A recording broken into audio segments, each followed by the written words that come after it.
Բարձր սիրելի հայրենակիցներ, եթերում կրկին քաղաքական խաչ այսօր արդեն հուլիսի 27-ն է, այսօր շատ կարևոր, հետաքրքիր, արդիական եւ նույն ժամանակ մտահոգող թեմա ունենք քննարկելու։ Թեմաները բազմաթիվ են, բայց մեկ թեմայի վրա միանշանակ շատ կարևոր է հիմա ուշադրություն դարձնել։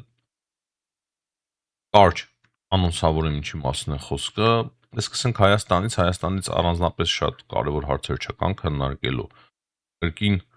նախարար Խուդաթյանի հանդիպումներն են Իրանում եւ այստեղ պարզ է դառնում, թե ինչ կատի ունի հայկական եւ իրանական կողմը, երբ խոսում է գազի արտահանման մասին, փաստացի դա Վրաստանի, Հայաստանի համար է, հետագայում նաեւ Ռուսաստանի հնարավոր է մանրամասն ամենատաբար մանրամասն կխոսենք, երկար չեմ ուզում այս հարցի վրա կենտրոնանալ։ Մակրոնից էլ հաղորդագրություն ստացանք Փաշինյան-Մակրոն հեռախոսազրույցի մասով, եղել երկար մեծ կանգառ չենք ունենա այս հարցի վրա, բայց անպայման է, որ մենք անցնենք այդ հարցի վրայով։ Հաջորդը արդեն աշխարհակաղակական կարևոր զարգացումներն են, որոնք որ անձամբ իմ մոտ մտահոգություն են առաջացնում։ Գիտեք, որ ես հիմնականում փորձում եմ ավելի հանգիստ հաղորդումներ վարել եւ տագնապ չառաջացնել, բայց կան պահեր, որոնք որ իրոք ընդհանուր առմամբ տագնապ առաջացնող են, մտահոգող են եւ անձամբ ինձ մտահոգել են։ Խոսքը վերաբերվում է Ուկրաինա-Իրան լարվածության մասին եւ հիմա տեսնում հայտարարություններ իրանական կողմից, դրանից բացի ակտիվ հեռախոսազրույցներ Եվրոպայի եւ Իրանի միջեւ, դրանից նաեւ խոստանում են պատասխան տալ Ուկրաինային եւ շատ կարեւոր է հասկանալ, որ եթե պատերազմ լինի, ապա այն արդեն կարող է լինի մեր գլխի վրայով։ Մանրամասն կփորձենք բացել այդ հայտարարությունները, թե ինչ կա դրանց հետևում։ Դրանից բացի մենք տեսնում ենք, որ 2 օր է դադար է իրանական ուղությամբ, տարբեր հանգամանքներով է դա պայմանավորված։ Նետանյահուն մեկնում է Վաշինգտոն, հանդիպելու է Թրամփի հետ, Իրանի թեման է հիմնական քննարկման հարցը, դրանից բացի Միացյալ Նահանգները փորձում են նոր արևմտյան կոալիցիա սարքել ընդդեմ Իրանի։ Մի կողմից հայտարարվում է, որ հրթիռների պակաս կա, հատկապես հակաօդային պաշտպանության, դրա համար Թրամփը դադարեցրեց դեռ պատերազմը ընդդեմ Իրանի, բայց շատ մեծ բան է հասունանում եւ մենք բոլորս դա հասկանում ենք, նոր կոալիցիա հնարավոր է ընդդեմ Իրանի։ Հաջորդ կարևոր հարցը այն է, որ Թուրքիան փաստացի միանում է գլոբալ գործընթացներին եւ իր F-16 ինքնաթիռներով պատրաստվում է պաշտպանել Բալթյան երկրների օդ, ամեն օրվա ռեժիմով, շատ ակտիվ ռեժիմով միանում է Բալթյան օդի պաշտպանության։ Այս հարցերը եւ ելի շատ ուրիշ հարցեր կքննարկենք մեր այսօրվա հաղորդման մեջ։ Շնորհակալ կլինեմ, եթե լայքեք, բաժանորդագրվեք մեր ալիքին եւ մենք սկսում ենք մեկ կարևոր հայտարարություն ու անցնենք առաջ։ Շատ լուրջ ուսումնասիրություն ենք անում մեր YouTube-յան ալիքի մասով, որը որ անպայման մոտակա օրերս կներկայացնենք ձեզ։ Համոզված եմ, որ շատ հետաքրքիր կլինի այդ ուսումնասիրությունը ձեզ համար։ Ուրեմն սկսենք։ Ինչպես գիտեք, արդեն 2 օր է մենք այս հարցը քննարկում ենք։ Իրանում է գտնվում նախարար Խուդաթյանը եւ նա հանդիպել է Իրանի էներգետիկայի նախարարի հետ։ Շատ կարևոր իրականում քննարկումներ են։ Գազի, նավթի ոլորտում պայմանավորվածություններ են ձեռք բերվում, հատկապես գազի ոլորտում եւ այս վերջին հաղորդագրությունից համար պարզ է դառնում այն, ինչ մենք խոսում էինք 3 առաջի օրը, կոնկրետ գազի արտահանումը Հայաստան եւ հետո Հայաստանից որպես հաբ այլ երկրներ։ Կան նաեւ հիմա մանրամասներ, որ Օմանի մի ընկերություն պատրաստակամություն է հայտնել ֆինանսավորել եւ իրականացնել Մեղրիի հիդրոէլեկտրակայանի կառուցման նախագիծը, սա եւս կարևոր, շատ կարևոր տեղեկություն է, բայց կարևորը այն է, որ գազի մասով Հայաստանը դառնալու է գազ դեռ Վրաստանի եւ հնարավոր է Ռուսաստանի համար Հայաստանից կոնկրետ քննարկում են Հայաստանից դեպի Վրաստան ու Ռուսաստան կոնկրետ էներգետիկ միջանցքի ստեղծման հարցը, եւ սա շատ տրամաբանական է։ Ես մեկ անգամ չի ասել եմ, որ Ռուսաստանը նույնպես կարող է էներգետիկ խնդիրներ ունենալ այս պատերազմի հետևանքով, գազի խնդիր կարող է ունենալ։ Դե Վրաստանը բնականաբար նույնպես կցանկանար ստանալ այլընտրանքային գազ, կարծում չնայած որ ստանում է Ադրբեջանից եւ Ռուսաստանից, բայց կցանկանար ինչու՞ չէ ունենալ չափով նաեւ իրանական գազը, եւ դրա համար շատ իրատեսական է։ Այս ծրագիրը բավականին իրատեսական ծրագիր է։ Երկար չկանգնենք այս հարցի վրա։ Հաջորդը Մակրոնի կողմից արդեն հրապարակված հաղորդագրությունն է կամ աշխատակազմի կողմից, ինչպես ուզում եք, այդպես էլ ընդունեք։ Եվ Մակրոնը տեղեկացնում է մեզ, որ հեռախոսազրույց է ունեցել Նիկոլ Փաշինյանի հետ, որպեսզի Ֆրանսիայի եւ իր աջակցությունը հայտնի Հայաստանի ինքնիշխանությանը, ինչպես նաեւ քաջալերի Փաշինյանին շարունակել տնտեսական եւ ժողովրդավարական բարեփոխումները։ Դրանից բացի Մակրոնը ասում է, որ մենք քննարկել ենք Դրանից բացի Մակրոնը տեղեկացնում է, որ քննարկել են հայ-ֆրանսիական երկկողմ ռազմավարական հարաբերությունների այդ կարևոր կետերի իրականացումը, որը որ հաստատվեց, այդ կետերը, որոնք որ հաստատվեցին մայիսին։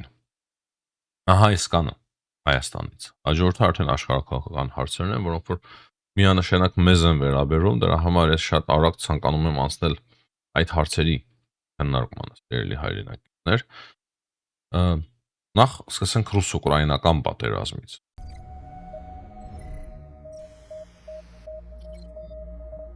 Ռուսաստանը սկսել է ավելի ակտիվ եւ ավելի դաժան հարվածներ հասցնել Ուկրաինայից, այն բանից հետո, որ մենք տեսանք Ուկրաինան ոչնչացրեց Սև ծովի վրա ռուսական նավերը, Սև ծովի եւ Ազովի վրա, շատ կարճ արտահայտվեմ, այսպես ասենք, եւ հիմա փաստացի նույնն է փորձում անել Ռուսաստանը հարվածներ հասցնելով ուկրաինական նավերի, երեկվա տվյալներով 6 նավերի են հարված հասցրել ռուսները ուկրաինական։ Զելենսկին էլ իր հերթին հայտարարել է, որ մեր հարվածը Կասպից ծովում, նաեւ այդ թվում իրանական նավերին դա վերաբերվում, դա կոնկրետ զենքի տեղափոխման համար նավեր էին, եւ դրա համար Զելենսկին ասում է մենք հարված ենք հասցրել այդ նավերին։ Մասի մենք խոսել ենք։ Հիմա այստեղ հարցը այն է, որ Իրանը հայտարարում է, որ այդ նավի վրա իրանցի է սպանվել։ Եվ Իրանը ասում է, որ մենք անպատասխան չենք թողնի Ուկրաինայի այս հարձակումը Իրանի վրա։ Նախքան այդ հարցին ավելի մանրամասն անդրադառնալ, քանի որ շատ կարևոր հարց է, ասեմ, որ ի պատասխան Վալբերեսի վրա հարձակումների Ռուսաստանը 3 հարված է հասցրել էպիցենտր մեծ խանութին, որը որ գտնվում է Կրիվոյ Ռոգում։ Այսինքն ռուսները փորձում են գործել նույն ոճով։ Արդեն այս գիշեր մենք տեղեկություններ ունենք, որ շատ դաժան պայթյուններ են հնչել Բելգորոդում, ռուսական Բելգորոդում, տարբեր էին տվյալները, կար նախ տեղեկություն, որ ՖՍԲ-ի գրասենյակի վրա է եղել հարձակումը, հետո կարծես այդ ամենը չճշտվեց, ինչ առաջ էլ տեղեկացանք, որ Ռոստովի ուղությամբ է եղել շատ լուրջ հարձակում եւ հարվածներ են եղել ուկրաինական։ Դեռ առավոտ է եւ կարծում եմ օրվա ընթացքում ավելի մանրամասն տեղեկություններ կունենանք, բայց շատ կարևոր է այս պատերազմի քաղաքական բաղադրիչը։ Ուկրաինայի արտգործ նախարար Անդրեյ Սիբիգան փաստացի արձագանքել է Տոկաևի արձագանքին եւ հստակ նշել է, որ Ուկրաինան համաձայն է, որպեսզի հրադադար լինի, ծառայեցվի այս պատերազմը ռուս-ուկրաինական պատերազմ։ Բայց նույն ժամանակ մենք տեսնում ենք Պուտինի ադմինիստրացիայից արձագանքը, փորձում եմ շատ արագ բարել մեր հաղորդումը,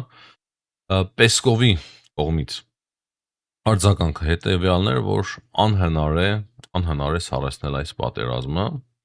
եւ Պուտինը ասել է Տոկաևին, որ մենք քեզ կտեղեկացնենք հետագա ընթացքի մասին, այսինքն մի խառնվիր։ Բայց այն, որ արդեն Տոկաևը խառնվել է եւ համարձակորեն փաստացի պահանջել է Պուտինին, որպեսզի այդ պատերազմը դադարեցվի, դա հստակ է, քանի որ Ղազախստանը արդեն մտնում է այս պատերազմի մեջ, փաստացի ուզի թե չուզի մտնում է, Ղազախստանից չեն հայտարարում դեռևս, որ մենք պատասխան կտանք Կիևին, չնայած նման ակնարկ թեթև կար իրենց ԱԳՆ-ի հաղորդագրության մեջ, բայց մենք հասկանում ենք եւ թացը չոր շատ լավ տարբերում ենք ուր իրանական հայտարարությունները, ուր ղազախական։ Ինչու եմ սա ասում, որովհետեւ բարձ է մեկ པարզ ճշմարտություն, կարևոր է մեկ པարզ ճշմարտություն հասկանալ, որ ահա Ղազախստանը փորձեցին մտցնել այս պատերազմի մեջ։ Ղազախստանի արձագանքը հետեւյալն էր, որ պատերազմը պետք է դադարեցվի Ուկրաինայում։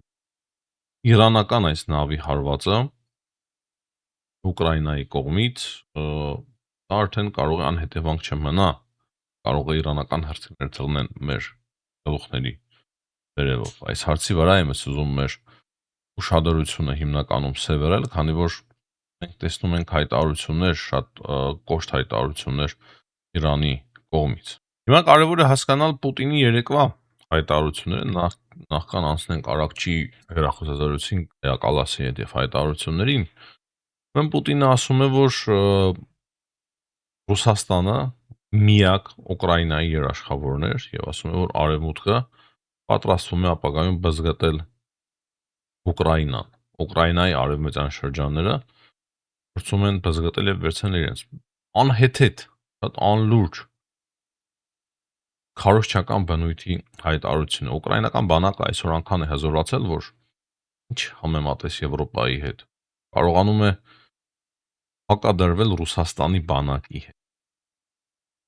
Նույն տեխնոլոգիաները նույնպես սրընթաց աճ են գրանցում, ճիշտ է ֆինանսական խնդիրներ ունեն եւ հիմնականում ֆինանսական օգնություն արևմուտքի ես չեմ տեսել, որ իրենք մարդ ուղարկեն պատերազմելու ընդդեմ հարձակվողների Ուկրաինայի վրա, այդպես ասենք, եւ փաստը մնում է փաստ, որ ուկրաինական բանակը ինքնուրույն կարողանում է բավականին շատ լուրջ հարցեր լուծել, որ եվրոպական բանակը կարող է հարձակվել եւ վերցնել Ուկրաինայից ինչ որ տարածք։ Անհեթեթություն է, սա անհեթեթության գագաթնակետն է, բայց Պուտինը այդպիսի հնարքներ է կիրառում, ասելով, որ արևմուտքը ուզում է բացկատել Ուկրաինան, արևմտյան շրջանները Ուկրաինայի վերցնել եւ միայն մենք ենք Ուկրաինայի տարածքային ամբողջականության երաշխավորը։ Տեսնում ենք ինչպես է երաշխավորում Ռուսաստանը Ուկրաինայի տարածքային ամբողջականությունը։ Այստեղ մեկ հարց ինձ հետաքրքրեց, որը որ հայտնում է Reuters-ը, թե ուկրաինական եւ ամերիկյան պաշտոնյաները քննարկում են Reuters-ն այս մասին ելույթ տեղեկացնում օդի վրա ռազմական գործողությունների դադարեցումը, ինչ է սա դժվար է հասկանալը, հավանաբար էլի Թրամփը ուզում է ինչ-որ ձև տալ, որ փորձում է կարգավորել ռուս-ուկրաինական պատերազմը, փորձում է վերակենդանացնել բանակցային գործընթացը, տեսանք նաև Ռուբիոյի եւ Լավրովի հանդիպումը, ինչ որ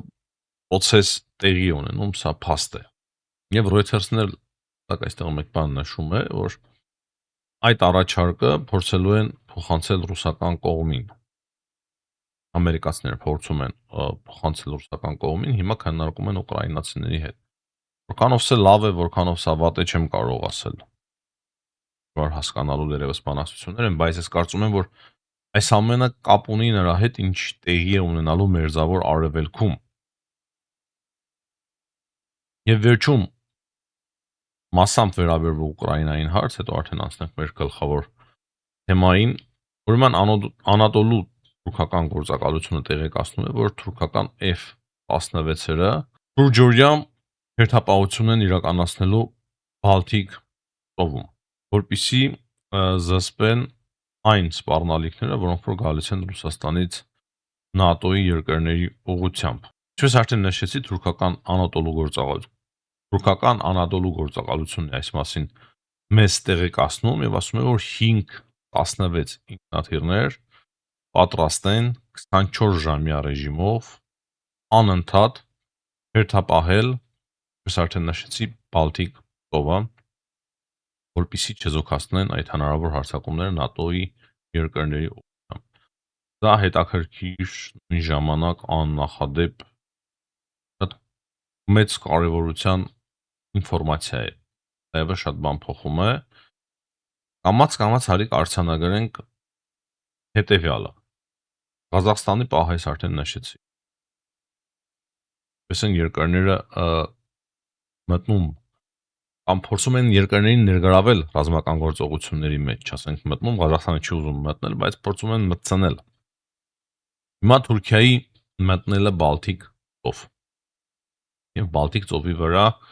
հերթապահություն իրականացնելը։ Դրանից բացի Ռումինիայի վրա ռուսական դրոնների հարձակումը արդեն 2 դրոն են խոցել, պարզից պարզ հայտարարում են, որ Ռումինիայի վրա հարձակումը կոնկրետ կազմակերպել էին ռուսները եւ դրանք ռուսական դրոններ էին։ Ինչ է այս ամենը։ Եվ ամենակարևոր հարցը, ահա այստեղ մենք գալիս ենք Իրանին եւ հնարավոր Իրանա-ուկրաինական պատերազմին կամ սրացման։ Ես արհեստական ձևով չէի ձգձգում մինչև այս կետը, ասեմ, որ ինձ ավելի հեշտ է եւ ճիշտ է կենտրոնանալ վերջում ամենակարևոր հարցի վրա։ Ուրեմն, ինչպես հայտարարեց Իրանի արտգործնախարարությունը 3, ուկրաինական զինված ուժերը Կասպից ծովում հարձակվել են իրանական առևտրային նավի վրա, զոհվել է 1 մարդ։ Թեհրանը իրավունք է վերապահում պատասխան քայլեր ձեռնարկելու, ասված է Իրանի արտգործնախարարության հայտարարության մեջ։ Հաջորդը Իրանի արտգործնախարար Աբբաս Արաղչին 3 հեռախոսազրույց է ունեցել Կայա Կալասի հետ, Եվրամիության արտաքին գործերի նախարարի հետ, Եվրամիության արտաքին քաղաքականություն կայացնող Կայա Կալասի հետ։ Ինչպես հայտնում է ՄԻՀՐ գործակալությունը, հիմնական հարցը եղել է ուկրաինական հարձակումը, ինչպես իրենք նշում են, իրանական առևտրային նավի վրա, որտեղ որ անձնակազմից 1 մարդ է զոհվել։ Այս հարցն է քննարկել Իրանի արտգործնախարարը հստակ եվրոպացիների ուշադրությունը կենտրոնացնելով տեղի ունեցածի վրա եւ վերջում հստակ նշվում է մեկ բան, որ դա արել է Իսրայելը, դերթել է Ուկրաինային Իսրայելը այս քայլին, որպեսզի Եվրոպան ներքաշեն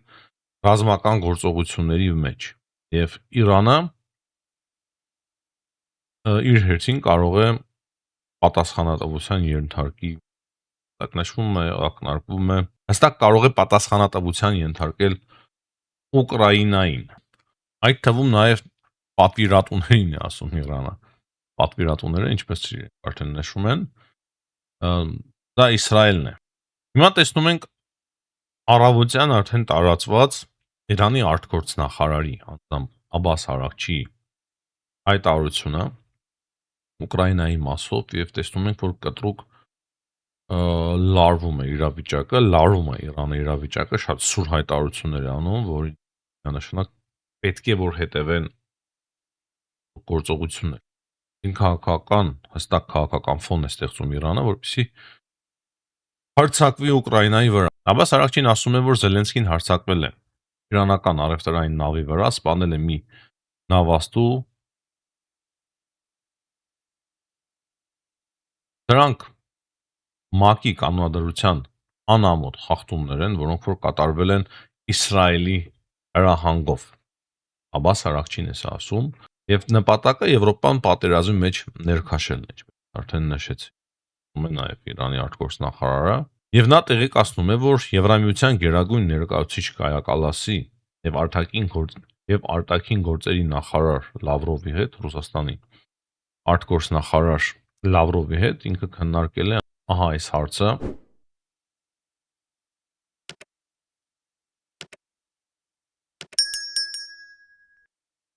Եվ վիրավորական տոնով ասում է, որ Զելենսկիի այդ արարքը չի կարող անպատասխան մնալ։ Դրանից բացի մենք տեսնում ենք իրանցի падգամավորների հայտարարությունները, որ մեր հրթիռները կարող են հարված հասցնել Ուկրաինային։ Ուկրաինան շատ հեռու չէ, օդով շատ մոտ է, եւ մեր հրթիռները կարող են հարված հասցնել Ուկրաինային եւ Կիևին։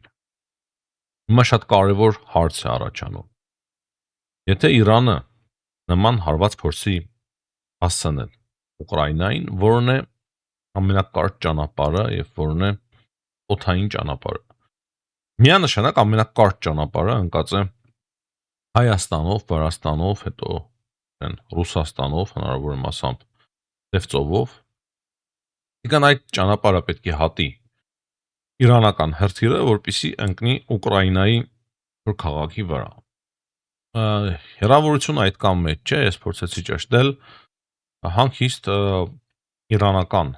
հրթիռները կարող է հասնեն ուկրաինական թե բոլոր քաղաքներին։ Նույնն է նաև ուկրաինական դրոնների պարագայում։ Ուկրաինական դրոնները նույնպես շատ հանգիստ կարող են իրենց հեռահարությամբ հասնել Իրանին, Իրանի տարբեր քաղաքներին, եւ այստեղ մենք կարող ենք ունենանք արդեն օդային պատերազմ կոնկրետ մեր գլխի վրա։ Եվ ես ինչպես նշեցի, Աբբաս Արաքչիի այս հայտարարությունները, այս հեռախոսազրույցները Իրանից հնչող այլ հայտարարություններ, ռազմատենչ հայտարարություններ հստակ վկայում են այն մասին, որ Իրանը ամենայն հավանականությամբ կարող է հրթիռներ արձակել արդեն Կիևի ուղղությամբ, պես չեմ պատկերացնում, որ Ուկրաինան անպատասխան թողնի այդպիսի հարձակումներ։ Հնարավոր է թե մեկ տևական ինչ որ հրթիռ ուղարկեն, չեմ կարող ասել, բայց եթե շարունակական բնույթ դա կրի եւ լայնածավալ լինի եւ զոհեր լինեն, միանշանակ Ուկրաինան պատասխանելու է եւ պատասխանելու է, կարծում եմ, շատ ավելի ցավոտ, քան ինչ որ միտեղ ամերիկյան դրոնները։ Եվ ամենավտանգավոր պահը, սիրելի հայրենակիցներ, դա այն է, ինչ ես արդեն նշեցի, դա կարող է ընկնել մեր օդային տարածքի վրայով։ Մենք կարող է տեսնենք այդ հրթիռները, այդ դրոնների ձայները լսենք, ցավոք սերտի, եթե ուրիշ խնդիրներ լինեն, այդ դրոնները կամ հրթիռները կարող է ընկնեն մեր երկրների վրա։ Աստված ոչ արած, այս պանիկա չեմ առաջացնում, բայց նման բան ցավոք սերտի հնարավոր։ Սակայն նույն ժամանակ կա նաև հաջորդ ճանապարհը, ես հույսով եմ, որ նման բան տեղի ունենա, ապա կունենա տեղի հաջորդ ճանապարհով, դա Կասպից ծովի վրայով փոքր հեռու է ընկնելու, հեռու է դառնալու Իրանի համար, իրանական հրթիռների համար Ուկրաինա, բայց Կասպից ծովի վրայով մասամբ հնարավոր է Ադրբեջանով, Ռուսաստանով այդ ձև փորձեն հարվածել Ուկրաինային իրանցիները։ Ուկրաինան նույնպես չխախտի Վրաստանի եւ Հայաստանի օդային տարածքը։ Հուսանք։ Բնականաբար այդ ամենը կարող է տեղի ունենալ նաեւ Թուրքիայի օդային տարածքի վրայով, քանի որ Թուրքիայի օդային տարածքով, եթե Իրանը փորձի հարված հասցնել Ուկրաինային, դա նույնպես բավականին մոտ կլինի, հարմար կլինի իրենց համար։ Այնպես որ այսպիսի բարդ իրավիճակ է, մենք տեսնում ենք, որ այս պատերազմը արդեն ռեգիոնալ պատերազմից կարող է կամաց վերաճել ցավոք սրտի համաշխարհային պատերազմի, պատկերացնում եք մեծ երկու պատերազմներ, ամերիկա-իրանական պատերազմը եւ ռուս-ուկրաինական պատերազմը, որտեղ որ ներգրաված է նաեւ Եվրոպան, ասեն այդ երկու պատերազմները իրար հետ ուղիղ արդեն կապ ունեն, առնչություն ունենան։ Պատերազմ սկսվի Ուկրաինայի եւ Իրանի միջեւ։ Այդտեղ արդեն ես տեսնում եմ համաշխարհային պատերազմի տարեր եւ այս վտանգը ցավոք սրտի բավականին լուրջ է, բայց չեմ ուզում ոչ մեկին կրկնեմ խոճապի ենթարկել, դեռ որևիցե հրթիռ չի արձակվել, որևիցե ռումբ չի պայթել։ Ես հուսամ, որ Աբբաս Արաքչիի հայտարարությունները կմնան հայտարարությունների մակարդակի վրա, ուղղակի Իրանը կփորձի դրանով շատ լուրջ ձևի զսպել Ուկրաինային հետագա քայլերից։ Բայց մենք ունենք հետաքրքիր ուրիշ տվյալներ էլ, թե ինչ է տեղի ունենում Միացյալ Նահանգների եւ Իրանի միջեւ։ Նախ Axios-ն էր երեք տեղեկացնում, որ հրթիռների պակաս կար, դրա համար Թրամփը որոշում ընդունեց դերևս դադարեցնել հարվածները, բայց նույն ժամանակ մենք տեսնում ենք New York Times-ի հրապարակում այն մասին, որ կարող է ավելի գլոբալ ինչ-որ մեծ բան պատրաստվել։ Չնայած New York Times-ն էլ է հստակ նշում, նույնը ինչ նշում էր Axios-ը, որ հրթիռների պակասի պատճառով դերևս դադարեցվում են հարվածները Իրանին։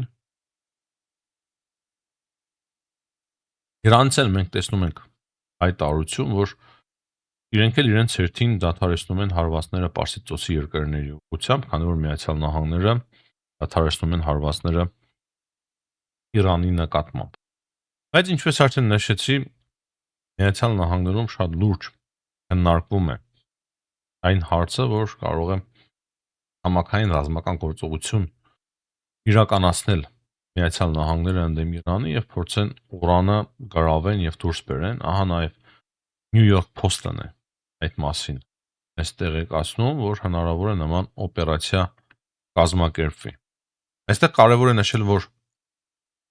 այսօր Բենյամին Նետանյահուն Վաշինգտոնում է լինելու եւ հանդիպելու է Դոնալդ Թրամփի հետ։ Հենց բացի շատ ակտիվ քննարկումներ են այն մասին, որ Միացյալ Նահանգները փորձում են հիմա նոր կոալիցիա ստեղծել Հորմուզի նեղուցի մասով։ Պաշտոնապես հայտարարվում է, որ դա Հորմուզի նեղուցի բացելու համար է, որպեսզի անխափան գործի Հորմուզի նեղուցը, սակայն այստեղ մեկ հետաքրքիր պահ կա։ Թե այդ կոալիցիան ձևավորվի, այդ կոալիցիան փորձի բաց պահել Հորմուզի նեղուցը, Միացյալ Նահանգների ձեռքերը ավելի ազատ կլինեն եւ Միացյալ Նահանգները արդեն կկարողանա ցամաքային գործողություններ սկսել դեմ Իրանի։ Միջայլոց Իրանից հայտարարել են, որ մենք կարող ենք հանգստացնել Հութիներին, կարող ենք միջնորդ դառնալ Սաուդյան Արաբիայի եւ Եմենի միջև։ Դա էլ ասեմ վերջում։ Հիմնականում այսքանը սիրելի հայրենակիցներ, հաջողություն եմ մաղթում բոլորին, ցտեսություն, կհանդիպենք։